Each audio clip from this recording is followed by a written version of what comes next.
안경원에서 다이렉트하게 안경을 맞추고 나서 시력이 많이 떨어져서 오시는 분들이 간혹 있거든요. 그래서 오늘은 안경 처방을 안과에서 받아야 되는지 아니면 안경원에서 받아야 되는지에 대해서 알아보겠습니다. 안경을 제대로 맞추고 싶으시다면 영상 보기 전 구독과 좋아요, 알람 설정 부탁드립니다.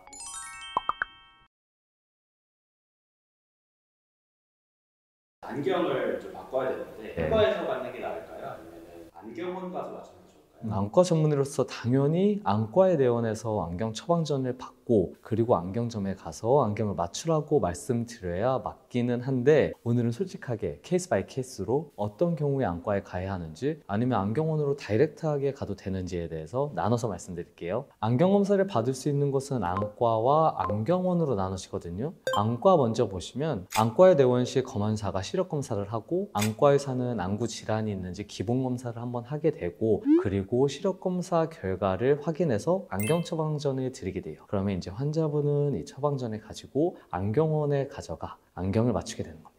자, 두 번째로 안경원으로 바로 갈 경우 안경사가 시력 검사를 하고 안경을 그 자리에서 맞춰주게 되거든요. 여기서 잠깐, 안과의사, 검안사, 안경서가 하는 행위가 뭐가 다 다른 거지? 라고 궁금증을 가지실 수 있어요. 안과의사는 시력 검사, 안경 처방, 그리고 우리가 보통 생각하는 눈 질환에 대한 진료를 해요. 검안사와 안경사는 기본적으로 시력 검사와 안경 처방을 하는데, 사실 이 두 직종은 같은 안경사 면허증을 가지고 일을 하는 거거든요. 저도 몰랐어요. 사실 검안사랑 안경사랑 다른 자격증을 따야 되는 줄 알았는데 같은 자격증으로 일하는 거더라고요. 그래서 안과에서 일하는 분을 검안사라고 부르는 거고, 안경원에서 일하는 분을 안경사라고 부르는 거예요. 한마디로 둘은 배우는 게 똑같은 직종이다. 안경사, 검안사는 모두 시력 검사를 통해서 안경 처방을 할 수 있고요. 그리고 안경사는 안경을 또 조제해서 판매까지 할 수 있고, 검안사는 안과 진료에 필요한 여러 가지 검사를 시행할 수가 있어요. 이 두 개가 조금 다르다라고 생각하시면 되겠습니다. 쉽게 말해서 이제 검안사와 안경사와 의사의 관계는, 검안사는 의사와 같이 일하는 패밀리 개념이고, 그리고 안경사는 아예 독립된 개체라서 약국이라고 생각을 하시면 되시겠어요. 그러면은 이제 안과에서 그리고 안경원에서 처방받는 게 비슷할 것 같은데 언제, 어디로, 어느 때에 가야 되는지. 기본적으로 안과에 내원해 시력검사 및 안과 검진을 받아 안경 처방전을 받고 다시 안경원에 방문해서 안경을 맞추는 것을 추천하거든요. 소프트웨어는 안과에서, 하드웨어는 안경원에서 맞춘다라고 생각하시면 되겠어요. 다만 안과에 갔다가 안경원으로 가려면 진료비와 추가 시간이 들죠. 그래서 오늘은 나이별로 안과에 가야 할지 안경원으로 바로 가도 될지 딱 정해서 알려드리도록 할게요. 첫 번째로 만 10세까지는 꼭 안과에 내원해서 안경 처방 받으셔야 되거든요. 이 시기에는 근시가 실제로 없는데 일시적으로 조절로 인한 가성 근시가 발생할 수 있기 때문이에요. 지금부터 간단하게 설명해 드릴게요. 우리는 핸드폰 같이 가까운 근거리 작업을 할 때는 우리 눈 안에 있는 렌즈가 두꺼워져야 되거든요. 그래야지만 우리 카메라 초점 맞추는 것처럼 가까운 거에 초점이 잘 맞아요. 반면에 우리가 멀리 있는 거를 볼 때는 이 렌즈가 얇아져야 됩니다. 이 얇아졌을 때 멀리 있는 거에 대한 포커스가 또 맞게 되는 거예요. 근거리 작업을 하다가 멀리 있는 것을 바라볼 때 우리 눈 렌즈는 두꺼워졌다가 다시 멀리 있는 거 볼 때 이렇게 얇아져야 되겠죠. 이게 조절이거든요. 이때 이 조절을 못해서 두꺼워진 렌즈가 얇아지지 못한 경우, 그런 상태에서 멀리 있는 것을 보면 근시가 없는데도 근시가 있는 것처럼 검사 결과가 나와요. 이게 바로 가성근시입니다. 이렇게 가짜 근시, 가성 근시가 발생을 했는데 안과에 들리지 않고 안경원으로 바로 가버려서 안경을 맞춰버리게 된다. 그러면 안경을 안 써도 되는 눈에 안경을 써야 되는 최악의 상황이 발생할 수 있는 거거든요. 그래서 보통 만 10세까지는 이런 가성 근시가 많이 발생하거든요. 안경 처방을 받기 전에는 꼭 안과에 내원해서 이게 진짜 근시인지 가짜 근시인지 조절마비 검사를 통해서 안과의사한테 확인을 받고 그러고 안경원에 가는 게 가장 중요하겠어요. 두 번째로 만 7세부터 만 15세까지는 근시로 인한 시력 저하가 급격하게 나타나는 시기거든요. 이 시기가 바로 성장기, 키가 크면서 눈이 나빠진다 라고 생각을 하시면 되세요. 제가 어린 시절에는 근시로 인해서 눈이 나빠지더라도 사실 안경 도수를 올리는 것밖에 방법이 없었거든요. 그래서 그 시절에는 안경원으로 다이렉트하게 가서 안경을 맞췄어도 크게 문제가 없었어요. 하지만 요즘은 달라졌습니다. 이제 아이의 부모님이 아이의 근시까지 조절할 수 있는 시기가 된 거예요. 만약 우리 아이의 근시 진행 속도가 너무 빠르다? 그러면 드릴렌즈나 마이오가드, 마이사이트 같이 진행 억제 치료를 받으면 아이가 고도근시로 가는 것을 막을 수 있기 때문에 정기적인 안과 검진이 꼭 필요한 거고, 안과에서 안경 처방을 받아야 되는 거예요. 세 번째로 만 15세부터 만 40세까지는 시력의 변화가 플럭츄에이션이 별로 없거든요. 그래서 이 경우에는 굳이 안과에 방문을 하지 않고 안경원에 다이렉트하게 방문을 해서 거기서 시력 검사도 받고 안경 처방을 받으시면 되겠어요. 단 안경을 처음 맞추시는 분은 안과에 가서 첫 번째 안경을 맞추신 이후에나 안경원에 가시는 게 좋겠고, 또 예전에 안경을 쓰던 분 같은 경우에도 이번에 안경원에 가서 시력 검사를 했더니 이전과 차이가 많다더라. 그러면 그건 안과에 오셔서 검사를 받고 안경 처방전을 받고 다시 안경원에 가셔야 되는 케이스가 되겠습니다. 물론 이 시기에도 시간적 여유가 된다면 안과의 내원에서 안경 처방을 받고 안경원에 가는 것이 항상 안전해요. 40대부터는 이제 노화에 의한 시력의 변화가 나타나는 시기잖아요. 그래서 안과에 내원을 하면 시력 검사뿐만 아니라 안과 기본 검사를 통해서 뭐 노화가 어느 정도 진행이 됐는지, 백내장이 어느 정도 꼈는지 확인을 받고, 그러고 나서 안과 의사가 종합적으로 판단을 해서 안경 처방을 하게 되거든요.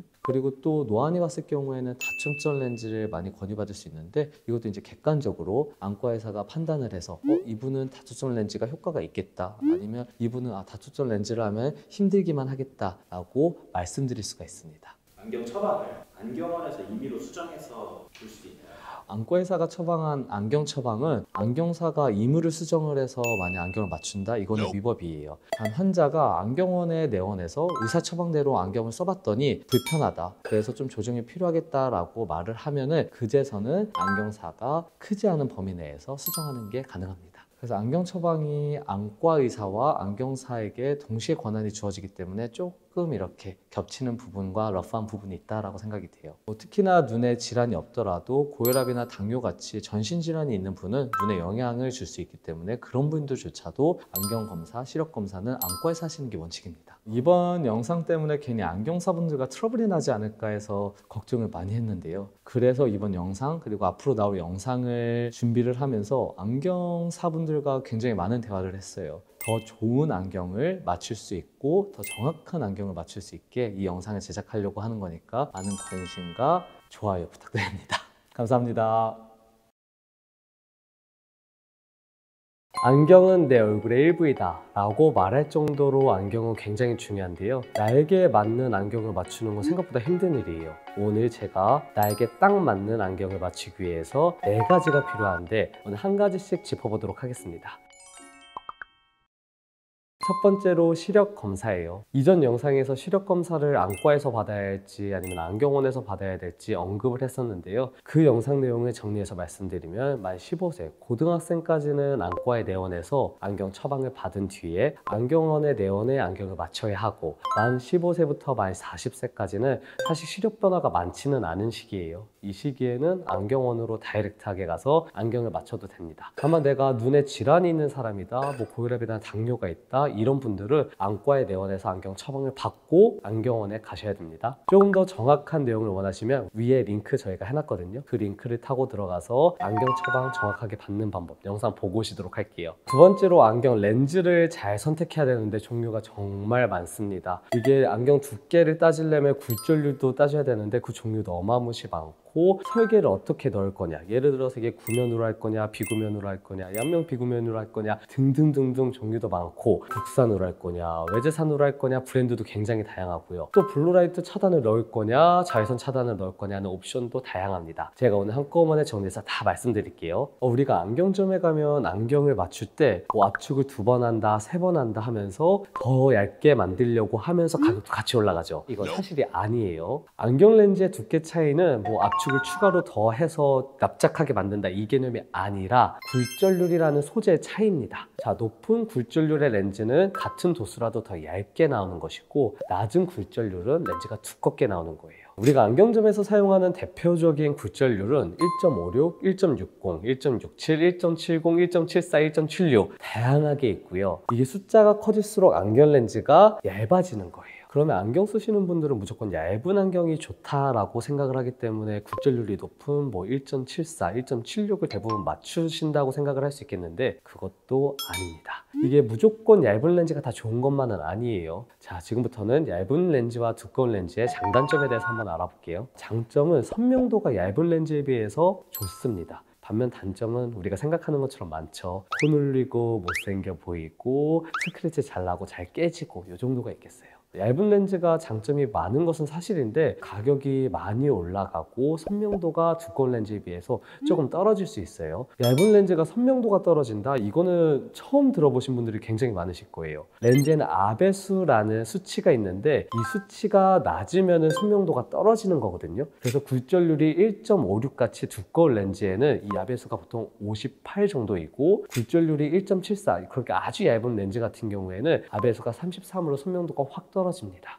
여기까지는 내용이 어려웠는데요. 어느 정도로 눈이 나빴을 때 어떤 렌즈를 선택해야 되는지 제가 다 찝어드리도록 할게요. 우리가 안과에서 안경 처방전을 받으면 이렇게 써있는 걸 대부분 받으실 거거든요. 이 첫 번째가 근시의 정도고, 두 번째 실린더라고 써있는 게 난시의 정도, 그리고 마지막이 이제 난시의 각도를 표현하는 거예요. 오늘 포커스는 근시에 둘 건데 여기에 들어갈 숫자가 마이너스 0.25에서 마이너스 2.00 디옵터다. 굴절률이 1.5 또는 1.60 정도의 렌즈를 선택하면 되겠고, 또 여기에 적히는 근시의 정도가 마이너스 2디옵터에서 마이너스 4디옵터, 즉 숫자가 마이너스 2에서 마이너스 4면 굴절률은 1.6 또는 1.67 정도의 렌즈를 선택하는 게 좋아요. 또 여기에 들어갈 게 마이너스 4에서 마이너스 6 사이다. 그러면 슬슬 고도근시로 넘어가는 시력이기 때문에 굴절률은 1.67, 좀 얇은 렌즈를 선택해 주시고, 여기 들어가는 게 마이너스 6보다 더 나쁘다? 그거는 이제 고도근시로 이미 들어간 거예요. 그럴 경우에는 얇은 렌즈를 쓰면서 포커스를 잡아주는 게 좋기 때문에 굴절률이 높은 1.74를 추천하고 있습니다.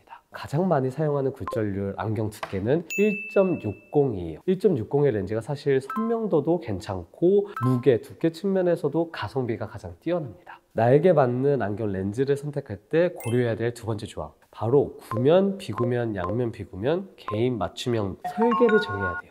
이게 설계가 뭘까라는 생각을 하게 되는데 조금 예시를 쉽게 잡아드리도록 할게요. 설계라는 게 결국 안경 렌즈 디자인을 어떻게 할 건지를 고르는 건데, 우리가 쉽게 설명해드리면 어렸을 때 브라운관 TV, 사실 저도 브라운관 TV 경험해본 적 없어요. 이게 화면 왜곡이 심한 이렇게 브라운관 TV는 구면 렌즈라고 간단하게 생각을 하시면 되겠고, 그리고 초창기 평면 TV, 이거는 제가 경험해봤는데 이거를 비구면 렌즈라고 생각을 하시면 되시겠어요. 그리고 최신형 UHD TV를 양면 비구면 렌즈라고 생각을 하시면 되겠고, 그리고 이거보다 조금 더 퍼스널라이즈 되어 있는 게 개인 맞춤형이라고 생각을 하시면 되시겠습니다. 결국 설계라는 걸 렌즈의 왜곡 정도를 말하게 되는데, 내가 보는 사물의 왜곡뿐만 아니라 남이 내 눈을 봤을 때 안경을 통해서 보면 눈이 작게 보이잖아요. 이런 왜곡도 포함한 개념을 말합니다. 같은 도수의 같은 굴절률 렌즈를 사용하더라도 이게 디자인을 뭐 구면으로 할지 비구면으로 할지 양면 비구면으로 할지에 따라서 남이 보는 내 눈의 사이즈도 달라질 뿐만 아니라 안경 아래 두께도 차이가 나요. 자, 사실 뭐가 가장 좋냐? 구면, 그리고 비구면, 양면 비구면, 개인 맞춤형 순서대로 좋다라고 생각을 하시면 되는데, 왜곡도 마찬가지. 구면이 가장 크고 개인 맞춤형이 가장 적습니다. 당연히 양면, 비구면, 개인 맞춤형이 더 비싸겠죠. 구면은 아무리 저렴하더라도 왜곡 현상 때문에 요즘 많이 하는 트렌드는 아니고요. 가성비 면에서는 비구면 렌즈 또는 양면, 비구면을 많이들 선호하고 있어요. 자, 이번에도 시력별로 어떤 설계를 할지 딱 집어드릴게요. 시력이 많이 안 나쁘다, 즉 앞에 들어가는 근시의 숫자가 낮거나 중간에 들어가는 난시의 숫자가 낮다, 이런 분들은 비구면 렌즈를 선택하시면 되시겠고, 고도 근시이고 양쪽 눈의 시력 차이가 많이 나고 나는 보는데 조금 예민하다, 특히 남들이 나를 봤을 때 내 눈이 안 작아 보였으면 좋겠다라고 생각을 하시면 양면, 비구면을 선택하시면 됩니다. 또 양쪽 눈의 시력 차가 많이 나고 중간에 들어갈 수치가 마이너스 2 이상이다 라고 하시면 개인 맞춤형 렌즈를 선택하시는 것도 저는 추천을 드려요.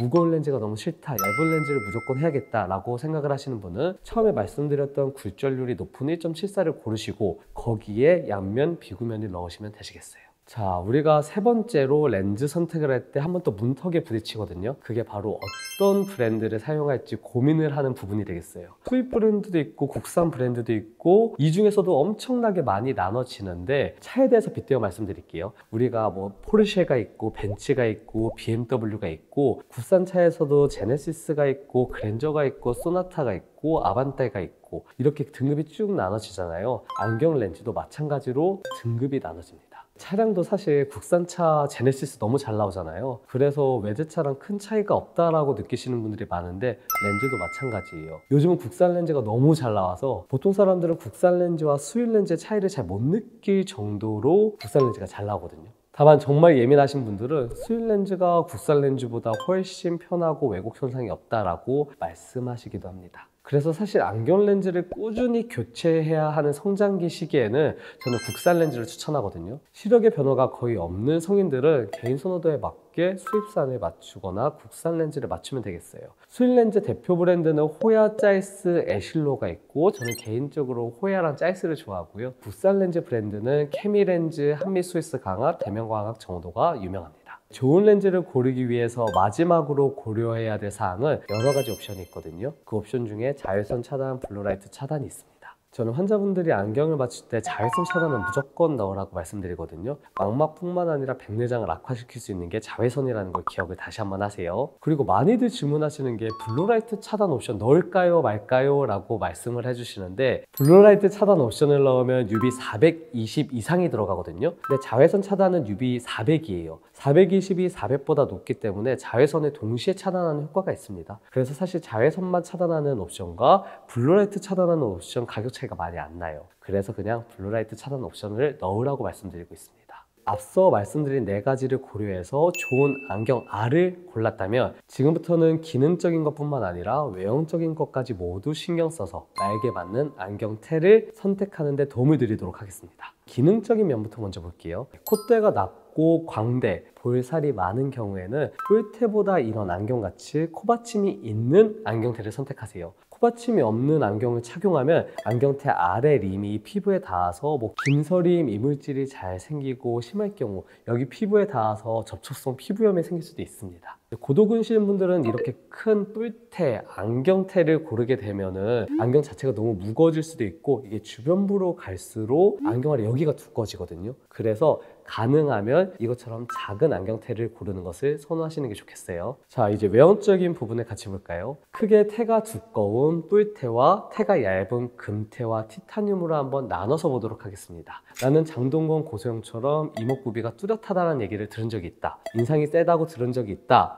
이런 분들은 안경테가 얇은 티타늄이나 금테를 이용하시는 게 좋겠어요. 이렇게 얇은 안경테는 사람 이미지를 조금 부드럽게 만들어주는 효과가 있기 때문에 부리부리하고 인상 센 것을 줄일 수 있습니다. 나는 박보검, 정혜인, 우기씨 같이 조금 강아지상이라고 이야기를 듣거나 인상이 세지 않다라는 이야기를 들었으면 이런 분들은 뿔테를 착용하시는 게 좋습니다. 이렇게 뿔테를 착용하면 이미지가 훨씬 세 보이거든요. 제가 약간 강아지상이거든요. 그래서 저는 일부러 평상시에는 이런 얇은 테를 잘 안 쓰고 이렇게 두꺼운 뿔테를 써서 인상을 조금 더 세게 만들어 주려고 노력을 해서 항상 이런 뿔테를 쓰고 다닙니다. 자, 마지막으로 제작 및 피팅 부분인데요. 사실 이 부분은 안경사분들이 가장 잘 알고 있겠죠. 조언을 받아보니까 귀랑 코에 적당한 압력이 분산되어 있는 게 가장 중요하다 그러거든요. 수평도 중요하고요. 특히 이 피팅이 착용감에만 영향을 주는 것이라고 생각할 수 있는데 코와 귀에 피팅이 부족하면 안경이 자주 흘러내리거나 한쪽으로 이렇게 치우쳐 있을 수 있거든요. 이러면은 눈의 중심과 안경의 중심이 맞지 않아서 시력의 질이 내려갈 수가 있습니다. 자, 오늘 이렇게 나에게 딱 맞는 안경을 맞추는 법에 대해서 말씀드렸는데요. 평상시에는 크게 상관없다가 이제 안경을 맞출 일이 되면 제 영상이 생각나실 겁니다. 지금 미리 좋아요, 구독을 눌러주시고 안경을 맞추러 갈 때 제 거 한번 보시고 맞추면 훨씬 도움이 될 거예요. 오늘도 끝까지 시청해 주셔서 감사합니다.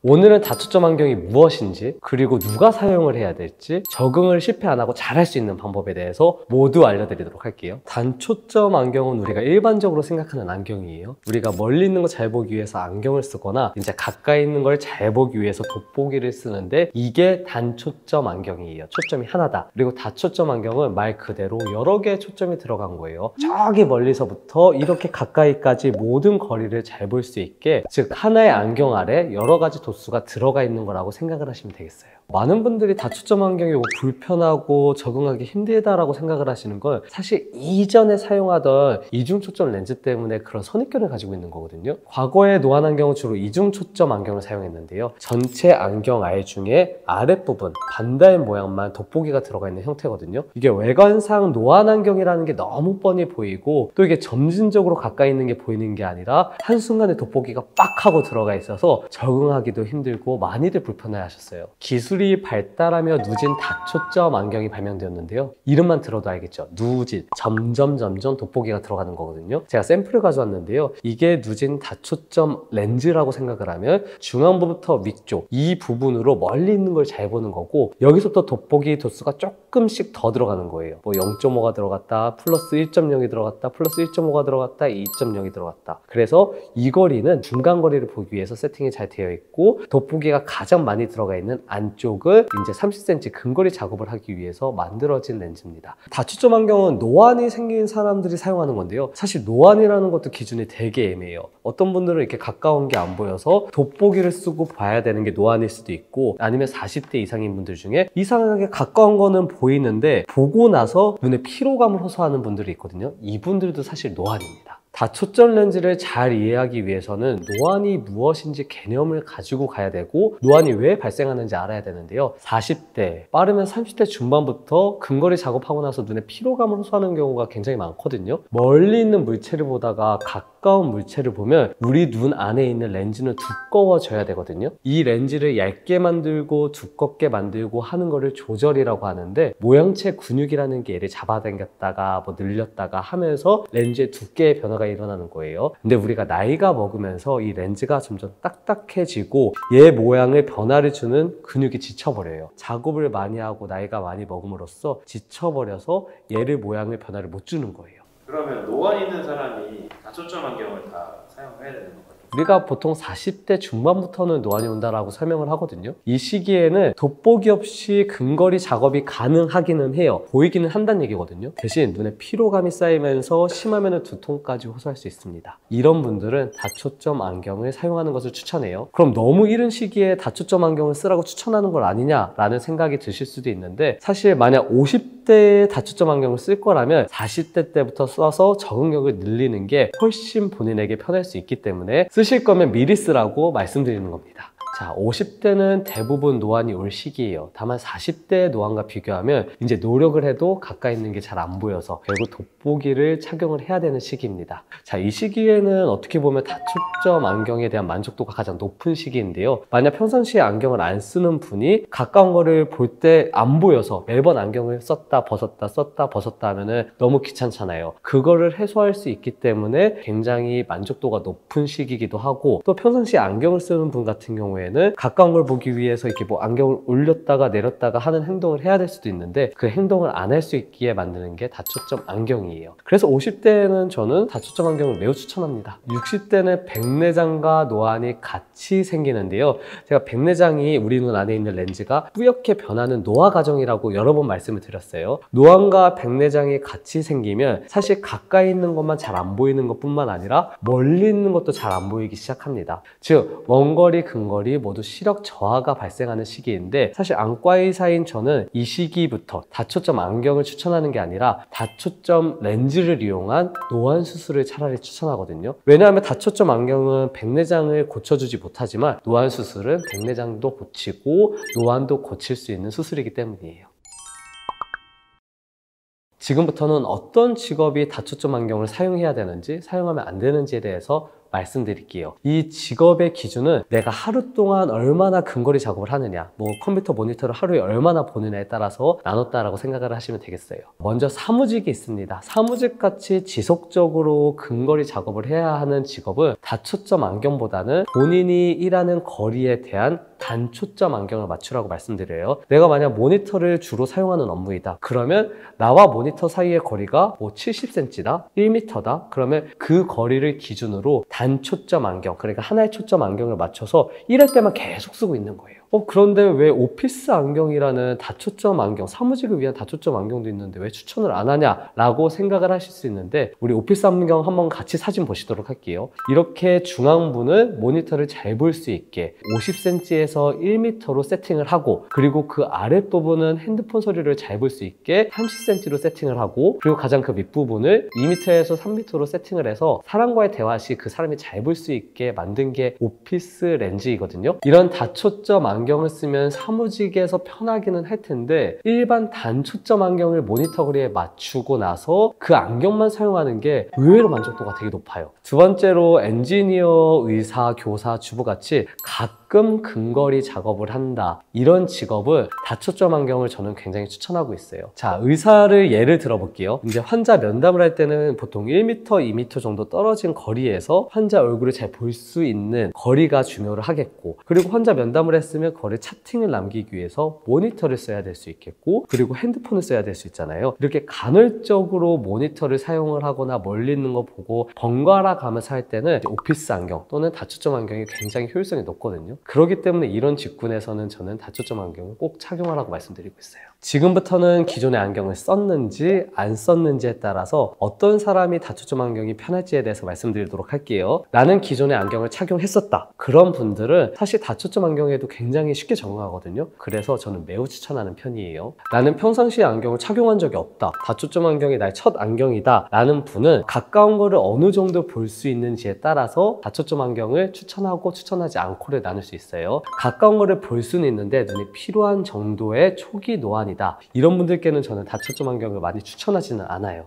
오히려 안경을 쓰는 거에 대한 스트레스가 매우 심할 수 있고 적응하는 데도 오래 걸리고 보통 결국 안 쓰시더라고요. 반면 나는 피곤한 게 문제가 아니라 가까운 것 자체가 안 보여서, 그러니까 중등도 이상의 노안이 있어서 가까운 거 보기 위해서는 돋보기를 쓰거나 안경을 꼭 올려야 되는 상황이다, 이런 분들에게는 저는 다초점 안경을 추천해요. 예를 들어서 우리가 마트 가서 제품의 가격표를 보려면 가까운 거라서 안 보일 수 있잖아요. 그럴 때마다 돋보기를 착용해서 본 다음에 또 장 볼 때는 돋보기를 벗어놓고 생각만 해도 매우 번거롭죠. 그런 분들은 다초점 안경을 쓰는 게 훨씬 편하실 거예요. 다초점 안경 말씀하실 때 적응이 좀 중요하다고 말씀을 해주셨는데 적응할 수 있는 방법이 있나요? 먼저 렌즈 구역 연습을 해야 돼요. 멀리 볼 때, 중간 거리 볼 때, 가까운 거 볼 때 각각의 상황을 나눠서 연습을 해야 된다라고 이해를 하시면 되겠어요. 자, 먼저 원거리 초점 맞추는 것부터 연습을 한번 해보겠습니다. 편하게 2m에서 3m 사물을 주시한 상태로 고개를 위아래로 살살 움직이면서 확인을 해봐야 됩니다. 여기서 포인트는 눈 동자를 움직이는 게 아니라 고개를 살짝 위아래로만 흔들어 주는 거예요. 이렇게 위아래로 움직이다 보면은 어느 순간에 딱 잘 보이는 고개 각도가 있거든요. 그 각도를 기억해서 앞으로 원거리 사물을 볼 때 이 각도를 봤어야겠다 라고 인지하고 있는 게 가장 중요해요. 한마디로 2, 3m 물체를 보고 고개를 위아래로 흔들어 놓고 잘 보이는 각도를 계속 찾는 연습을 하는 게 제일 중요해요. 근거리 초점 연습은 핸드폰에 딱 30cm에 띄워두고 이제 고개를 살짝 숙인 상태에서 눈만 아래로 살짝 내려봐서 보이는 각도를 찾는 게 중요해요. 제가 고개를 방금 살짝 숙이라 그랬지 완전 숙이지 말라고 말씀드렸어요. 간혹 완전 숙이시는 분들이 있는데 다초점 안경을 착용하고 완전 숙여버리면 눈동자가 더 아래로 내려가기 힘들거든요. 이렇게 되니까. 이런 경우에는 고개를 살짝만 숙이고 눈을 내리는 연습을 해서 근거리 초점 연습을 하는 게 포인트가 되겠습니다. 다초점 안경에 더 적응을 쉽게 하려면 사실 이런 연습도 매우 중요한데 처음부터 매일 착용하는 게 중요해요. 가끔 어떤 분들은 기존 안경이 편하니까 다초점 안경 썼다가 예전 안경 썼다가 번갈아 가면서 쓰시거든요. 적응하는 데 정말 오래 걸립니다. 다초점 안경을 한번 맞췄으면 초반에는 꾸준히 최대한 많은 시간을 착용하려고 노력해보세요. 자, 마지막으로 계단을 내려갈 때, 오를 때 주의사항에 대해서만 말씀드릴게요. 우리 다초점 안경은 아래쪽에 볼록 렌즈 효과가 있다라고 말씀을 드렸는데요. 계단을 오르내릴 때 다초점 안경을 착용한 사람은 무조건 고개를 많이 숙여주셔야 됩니다. 우리가 보통 계단에 내려갈 때 고개를 이렇게 숙이고 내려가는 사람이 별로 없잖아요. 보통 눈만 살짝 깔아서 내려가는데 다초점 안경은 그렇게 하게 되면 돋보기 현상이 일어나거든요. 이제 왜곡 현상이 일어나기 때문에 넘어질 수도 있어요. 그러면 아래쪽을 보면 왜곡 현상이 있을 테니까 고개 자체를 숙여서 나는 정면을 보는 시야를 확보한 상태에서 계단을 내려가는 게 안정성이 좋겠다라고 이해를 하시면 되겠습니다. 그러면 다초점 안경에 좋은 렌즈를 선택하는 방법도 있나요? 다초점 안경 렌즈는 뭐 일반 안경 렌즈 정도는 아니지만 그래도 엄청나게 다양하고 가격도 10만 원부터 비싼 건 200만 원까지 엄청나게 베리에이션이 커요. 비싼 렌즈와 저렴한 렌즈의 주 기능 차이는 이렇게 렌즈를 보시면요, 제가 파란색 마크로 표시해놨죠. 이 부분이 왜곡 현상, 뿌옇게 보이는 부분이거든요. 비싼 렌즈일수록 이 면적이 작아요. 한마디로 얘가 점점 작아지니까 깨끗하게 볼 수 있는 면적이 넓어지겠죠. 그게 저렴한 렌즈와 비싼 렌즈의 가장 큰 차이라고 보시면 되겠어요. 자, 여기까지는 이론적이었는데 지금부터는 제가 개인적으로 렌즈를 딱 골라서 추천해 드릴게요. 이거는 제 주관적인 의견이에요. 다초점 안경을 처음 맞출 때는 한미 스위스 같은 국산 브랜드로 20만 원에서 30만 원 정도의 렌즈를 선택하는 게 좋아요. 렌즈가 100만 원부터 200만 원까지 굉장히 다양하다라고 말씀을 드렸었는데 100만 원 미만의 렌즈도 있긴 하거든요. 근데 왜곡 현상이 너무 심해서 오히려 거부감이 느껴질 거라 적응을 잘 못할 수도 있어요. 그래서 너무 싼 렌즈는 처음부터라도 저는 비추하고요. 적어도 20만 원 이상짜리는 사용하는 것을 추천하고